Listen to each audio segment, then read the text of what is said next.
Alright, welcome. You feel me. Today's video, we're going to talk about metabolic damage. Rebound, how to get slim, lean, not starve yourself. It's been on the question. This is in the Durianrider coaching group. We have the lovely Natasha, as always, behind the camera. This is a great question here. This is in the durianrider.com coaching group. If you want the best advice, relationships, weight loss, especially weight loss, performance, cycling, running performance, living the retired lifestyle, take it from me. Self-made here, self-made. This is a question. Just want to know other people's experience of the rebound, metabolic damage, adaptive thermogenesis. When you've restricted carbohydrate and your body goes into a famine situation, it's going to pretty much turn everything you eat into fat and puffiness. You'll round out, you'll be more fluffy and puffy. And that's okay, it's just the body's healing. From the starvation you put yourself in, people, deliberate or otherwise. So questions we have here, this person's currently going through rebound stage. How do you deal with family members telling you sugar and carbs make you fat and using you as an example of it doing so? How much weight did you gain? How long did it take to get results? Any other beneficial advice? First of all, science. The average doctor, nutritionist out there doesn't believe adaptive thermogenesis exists. They just think it's calories in, calories out. And that's why people suffer, because they don't understand their hormones. The average doctor doesn't even understand hormones. I talk to doctors all the time. As a cyclist, a lot of doctors ride bikes and I have conversations with them and I ask them questions, endocrinologists, and they have no fucking idea. They read a book in uni and they do a cookie cutter approach to all their patients and they're not thinking outside the box. It's very rare to find a doctor or endocrinologist who's into sports performance outside of what you get taught at university. Very, very rare. So how can you trust someone who's just so close-minded? How can you trust that? It's like careers. I said I create careers for people with YouTube, etc. That's not at university. That's not taught or in the mainstream world. But look at how many people I've turned into six-figure income earners.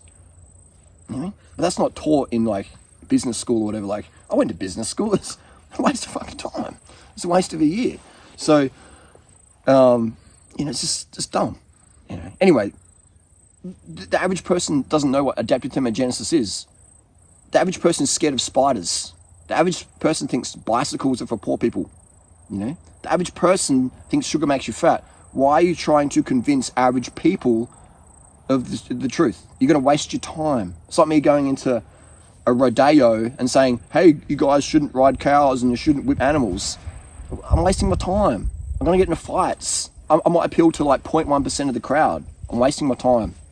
So I'm better off making content online and reaching people who are conscious, etc. So when it's your family and they're on your back, sugar makes you fat, carbs make you fat. If you're trying to fight them all the time and you're not a fighter like me, I'm a fighter. I'm a street fighter, martial artist, I'm a cyclist. I love fighting, I love debating, I love getting in it and just doing it. That's me. But if that's not you, you're going to waste your time doing that. And it's always good to learn debating skills and avoid taking things personally. Right, so the number one thing is, if you're a fighter or not, just avoid taking things personally. I'll debate anyone, anytime, anywhere in the world in nutrition. How many authors out there will do that? Well, not many, Who wants to debate me online? Who's an author as well? You don't get that. So, because they don't believe in what they say. That's the main reason. They don't believe in what they say. And they contradict themselves and they know it. They're just here for so they don't like being, owned on debates because they're just here for the money. And, respecting those people or listening to them just means you're going to lose results. So don't try and convince these people who can't be convinced, okay? And then a lot of these people are academics. So when you're trying to debate with an academic and they're like, oh, you didn't go to university, or you don't go to a PhD, you don't have a master's, they're not going to listen to you because their ego's so far up their ass. They're like, I went to university, I went to Harvard, you didn't do shit, I don't listen to you, anything you say. And they don't even know what sugar means. They don't even know the pH level of sugar. I think sugar causes tooth decay, and it's pH neutral. And it's not bad dental hygiene or low estrogen that causes dental decay or dehydration and poor saliva production. That's not even mentioned. It's sugar. Sugar causes tooth decay. What about all the people out there who have teeth decay and don't even eat any sugar? They don't eat sugar at all. They don't even eat fruit at all. They're keto people. They've got bad dental hygiene, bad dental conditions. So this is the mainstream thinking. So if you're trying to combat the mainstream, you better be carved up, because they're everywhere. 95% of people out there have no idea about nutrition, and they'll become nutrition experts when you say, sugar's good, carbohydrates are good, the body runs on sugar. Even the fruitarians will say, well, bananas are good, but not too many bananas. It's like, they got eating disorders, man. So, and that's okay. You know, the best thing we can do for those people is not have an eating disorder. The best thing that we can do for those people is to be educated in real world stuff versus educated in textbook parrot from industry bias. So don't worry about the fam. You know, how do you deal with the family members? You just accept them with empathy and go, and know in your head and your heart they don't know anything, and you'll show them with time. And what you can do is say, I don't know the answer to that question, but go check out this crazy guy called Durianrider. Just send them my videos, all right? And if they're interested, they'll be like, wow, that guy's makes some really good points. I can't debate that. That's really, he's an idiot. He looks like a douche, but he makes really good points. So yeah, just send them my way or send them Natasha's way. That's all you have to do. So I don't know the answer to that question, go and check out Natasha Durianrider. And don't take it personal, you know? A lot of people want your attention, so they'll create drama, good or bad. So just understand that as well. But don't worry about the fam. You know, they'll do their thing. You do yours. How much weight do you gain? It depends on the person. Freely, you know, we use Freely because, you know, she's the person I built up career-wise, and people know her through me and etc. The results I got for her, you know, she used a clenbuterol. She did the starving. She said sugar's bad, carbs are bad. And then we met. And I'm the first person in her life who's pro-carb, who's telling her how to eat and stuff like that, and train properly and get this rest and recovery. So then her body entered the healing phase of all her starvation. She gained, she was like 73 kilos at one point. 73 kilos on raw foods. She's eating tomatoes and zucchini for dinners, and still 73 kilos. Just the puff, poof, because she thrashed herself so hard. But eventually she went down. How long did it take her? Probably took about a year, I reckon. About a year to really heal out. And she did it really well. She did it really strict, so good on her. Natasha, no rebound on Natasha, because Natasha's never restricted carbohydrate, deliberately or accidentally. Natasha's always been a sugar lover. All right. Natasha, was there a point in your life where you said sugar's bad? No. There you go. Well, there was a point where I was having coconut sugar and rice malt syrup instead of the white cane sugar for a few weeks, but I was literally having 3/4 a jar of rice malt syrup in one bowl of cereal and one bowl of oats. I thought, this is silly. What am I doing spending this money on rice malt syrup? And then I just switched to white cane and never looked back. Yeah, so you never restricted sugar. No, never. Carb, sweet, simple sugars. We're fine. You never restricted simple sugars. And that's really good you did that. But Natasha's very rare. Natasha's attracted to cold logic.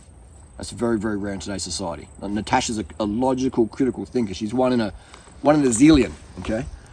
That's why my life's so easy, because Natasha just has such logic. She's like a magnet to logic. True that. All right, so that's and that's what I tell people is you know, I mean, we're feminine, we're masculine, but everybody should go logic. Where's the logic? I'm going to cold logic. Even if it hurts my feelings, I'm going to cold logic. I'm also attracted to cold logic. You know, I love it when people tell me the truth, or you're this, or you're that, or this is my opinion. I'm like, okay, I want to hear it. I want to understand what you're feeling. I love that. I love it. I love talking to people every single day. Strangers come up to me, not strangers, people who know me from hey, what? They want to, you know, have a selfie or shake my hand or say hi or whatever. Every single day in public, Thailand, US, Australia, every single day, someone says something. Or they want to meet you out the back. Yeah, out the back, have a bit of fun. In the public toilets, or take me from behind the central markets. It's all good. Hey, it's all love. It's all good. How long does it take to get results? It depends on the person, you know. High carb Hannah, let's use her as another example. High carb Hannah's another girl I coached up with incredible YouTube success. High carb Hannah, with YouTube career, was also attracted to cold logic. We had a bit of debate, there's a bit of banter back in 2014 or 2015, and I said, Hannah, please delete these videos, and in doing so, I will help you become a top tier YouTuber. And she did. She deleted certain videos, which were just confusing noobs. She listened to my advice. She still has the video up saying Raw 4 makes you fat. There was other videos. There was other comments and stuff. So I just said, work with me. And I can't remember exactly what the videos were exactly, but I said, you're missing out on before and after photo thumbnails. All right? I said, I think it made us some thumbnails. I said, use these thumbnails. And she went, multi-millionaire now. So, cold logic approach. She still does this calorie restriction thing, so she's not full total cold logic. Hannah, get on it. But she is in that aspect there. But anyway, so talking about Hannah, she did the Adderall, the cigarettes, the full sugar restriction, carb, calorie restriction, you know, and it really crushed her mental state. That's her words, not mine. And then she rebounded a lot, but she was eating a lot of fat and a lot of protein. You know, I was with her in Chiang Mai, Thailand. She came to a free event in 2014. 2015, one of those years. And, you know, yeah, we went out to dinner a few times, and she was just loading up all this oily tofu and stuff, and I'm like, you can't eat that, man. Like, unless you're going to ride 300 k's tomorrow, eating that much fat, like, you're just storing more fat, you know? It's just, so yeah, but she couldn't control that really because she was so hungry, the hyperphagia, which has taken over. What's hyperphagia? It's when you've restricted carbs, and your body's like, I'll eat anything. That's why you'll see a lot of people, they come to my events and they're vegan, but when the door closes at home, they're having the frickin' everything, man. Everything. And the fat, they're just blasting. And they feel bad about it because like, I want to be vegan for ethical reasons or whatever. But they're just eating anything and everything, like full cheesy meat lovers, pizzas, everything, with no, you know, just, and fully just blowing up. You can tell because they become like 90 kilos. 90 kilo woman. Do you know how much fat and protein you have to eat to be a 90 kilo woman? That's a lot, man. That is dedication. But that only comes with hyperphagia, okay? No woman wants to be 90 kilos. No, I've never met a woman who goes, Harley, I want to be 90 kg, unless they're 100 kilo. But no woman goes, I'm 50 kilo or 60 kilo or 65 kilo slim feminine, boost me up to 90 kg. No one wants to do that. Guys, yeah, for sure, but not women. So, you know, that's how powerful rebound is. Rebound is basically your body healing. You've basically trained it. Like, I'm a good cyclist and runner because I've trained myself. Even though my condition right now is very low, my cardios are quite low right now, even though I look slim and fit and lean, my conditions are quite low. But it wouldn't take me long to get back into top tier level fitness. You know, it would take me, you know, a month, 2 months to get back up there because I've got the base, okay? Got the base and I eat low fat, so I don't gain too much fat that I would have to burn off. But if you've trained yourself with starving of carbs, then you've trained your body, store weight, push the weight up. That's why even on D-Bowl, etc., I still have a lean face because my metabolism is just rock solid from years and years of carbohydrate abundance and never ever restricting my sugars, okay? So, and even when I was doing no refined sugar, I was still having all my fruits and my smoothies and my juices and my dried fruit, okay? So I still wasn't restricting that. But that did kill my performance, not having enough refined sugar back in the day, you know, and eating too many nuts and seeds, too much raw fats. My blood was too sticky, oxygen wasn't going in there properly, so my VO2 max was suppressed, and I'm like, this is stupid. So that's why I can speak from personal experience because I'm performance chasing. Any other advice you found? So how long does it take? How much weight will you gain? Depends on the person. How hard did you abuse yourself? Did you suppress your HPG axis from a contraceptive pill? Did you suppress your ovulation for 5-10 years on the pill? That's a lot of women have done that, and that's gonna make it hard for you. Natasha, she did the pill. How long did you do the pill for, Natasha? 5 weeks. 5 weeks back in what year? 2015 or something? 2014. 2014. Okay, so Natasha's been, this is 2022 now, so that's 8 years with no exogenous, you know, female hormones in her, like all that stuff. All right, so she's been. Also, what I should say is Natasha's been ovulating pretty much every month for the last 8 years, getting a period, having ovulation. So that's, you know, building that base, healthy metabolism. There's women out there who haven't ovulated for 8 years because they've got the rod in there, the contraceptive pill, etc. That definitely damages your testosterone levels, which help you burn fat. Because testosterone helps you burn fat because you'll increase your hemoglobin. When you've got higher hemoglobin from erythropoietin production, you'll have more oxygen going into your cells. It takes 3 kilos of oxygen to burn 1 kilo of fat. So the higher your test levels, the more fat you burn because you get more oxygen coming in, okay? Now, you could inject testosterone, it'll make you puffy, but you'll have less fat, but you won't look leaner because you've got more retention on you, water retention, etc. That's why people go, oh, I'll do TRT, I'll get lean. No, you won't. You're going to gain weight because you're eating too much fat. And now you're going to store more fat, but you'll burn fat, but you're eating too much fat, so it's just going to, you know, it's going to cover all the stuff you're burning because you're replacing the fat. Every time you go to the cafe, you leave the cafe with more body fat because you just had that fatty croissant or that fatty muffin or that fatty donut or that fatty creamy coffee. The fat we eat is the fat we wear. So the beneficial thing to do when you're in a rebound is be strict with the fat. Under 10 grams a day. You've got to be strict with that. Because you're in a hyperphrasia situation and your body's storing that fat extra well. And truth is, most people aren't, because when they blow out, they're like, oh, F this. What's the point? I'll just eat whatever I want because I'm fat and I hate myself. Yeah. It's like, bro, where's the self-belief and the self-love? Because if you don't have that self-belief and self-love at 90 kg, you won't have it at 50. Bingo. There you go, Natasha. That's true. That's true. If you don't like yourself today, you won't like yourself tomorrow. You can get your teeth done, your tits done, your hair done, your muscles done, your schlong done, or whatever. If you don't like yourself now, you won't like it. Because there'll be other problems coming up.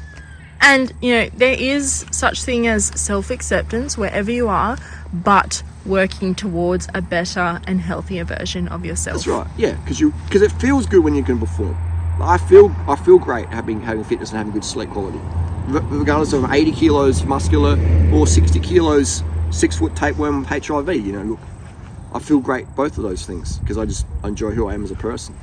So if you rely, you know, like what Natasha said, like people rely on the aesthetic for happiness, and you're guaranteed to fail because you eventually go, well, I look good now, but I want to get that look, you know, and then I'll be happy. That's just like you're constantly chasing, you're putting your happiness on the foundation of aesthetics, and aesthetics change, you know, all the time. You're like, you know, something happens to your face, or you get burns, or you whatever, you sit, just whatever, you know, aesthetics come and go. You age in a certain way, or you get stressed, or whatever.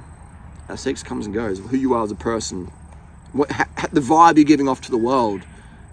Like I look forward to coming home and seeing Natasha. When Natasha comes home from the letterbox, you know, I hear the gate open, and I'm like, oh, Natasha's back. She's only gone for 30 seconds, you know? Literally, you know. Like, so that's the feeling you want to give off, because Natasha's, you know, she's carved up, she's got the sugar going on, she understands his emotional state control is important. So it's who you are as a person. When someone's like glad when you come home, you're winning. When you're leaving and they're glad, like, whew, that energy tornado drain bo's gone. Oh, I can breathe again, I can relax. I've had, you know, women stay with me, and when they leave, I have a sense of relief. And I'm like, oh, damn, they weren't the right one, you know, for me. For other people, fine. They weren't bad people, but when they left, it was like, oh, relief. You know, when Natasha's gone, she goes hang out with her dad or, you know, whatever. You know, I get a sense of like, oh, where's Natasha? Like, I don't like that feeling, you know, because I enjoy spending time with Natasha, if that makes sense. I've been in past relationships, someone goes, I'm like, oh, yeah, I can relax a bit. So but that, again, that doesn't make people bad, but if you don't get enough carbohydrate, or you don't have an attitude of gratitude, that's the most important aesthetic, really, okay? Like, your aesthetics will, if you're a hot-looking guy or girl, you'll generate a pipeline of sexual interest from the girls or the guys, or maybe you're into men. If you're a guy, more men, more trend, blah, blah, blah. Whatever you're into, whatever person you're into, you've got better aesthetics, they'll generate a pipeline of attraction towards you. What keeps people in your life is the vibe you give off. The people feel good around you. Like, as a guy, when you come to your senses, do you still want to hang out with the girl, though? Once you come, you know, or do you want to hang out with the girl even if you're not horny, just because you like her vibe? Right, so guys, pick a girl where you can just fap off 5 times before you meet her that night, and you still want to hang out with her. You know, that's what I should tell all guys. 5 times, slap your veggie salami, empty the nuts. You know. Oh, I think this is a totally different video now. Oh, it's still relative, you know, but, you know, but that would, again, people are focusing on aesthetics. When I get the aesthetic, then I'll attract the guys or the girls. Yeah, but what's your mood like, you know? So we can always build our mood. The aesthetic results, the fit body or whatever, tight, tone, lean, bikini body, that comes with time, but we can work on ourselves today, our game, our vibe, you know, so having that's really important, you know. So, I mean, yeah, like pretty girls and pretty guys are everywhere. Go for Instagram, just scroll through, boom, boom, or go out in the street, go to freaking Sydney or wherever, Wonderwell, Adelaide, and New York, Central Park, there's pretty girls and guys everywhere, but how many people are actually emotionally stable? How many people you want to spend 24 hours a day with? Yeah, that's rare, because often people fear carbohydrate. Often the people who have that slimness or aesthetic are starving themselves, and so you hang out with them for an evening maybe if you're on coke or drunk, but otherwise you wouldn't want to hang out with them. Anyway, that's the deal. It'll take as long as it takes. Strict low fat, get on that bike, self-love. Always want to have that self-love, self-acceptance. Become the person who needs nobody, and you become the person everybody needs. All right? If you can't spend an entire day in a dark room by yourself, you need to.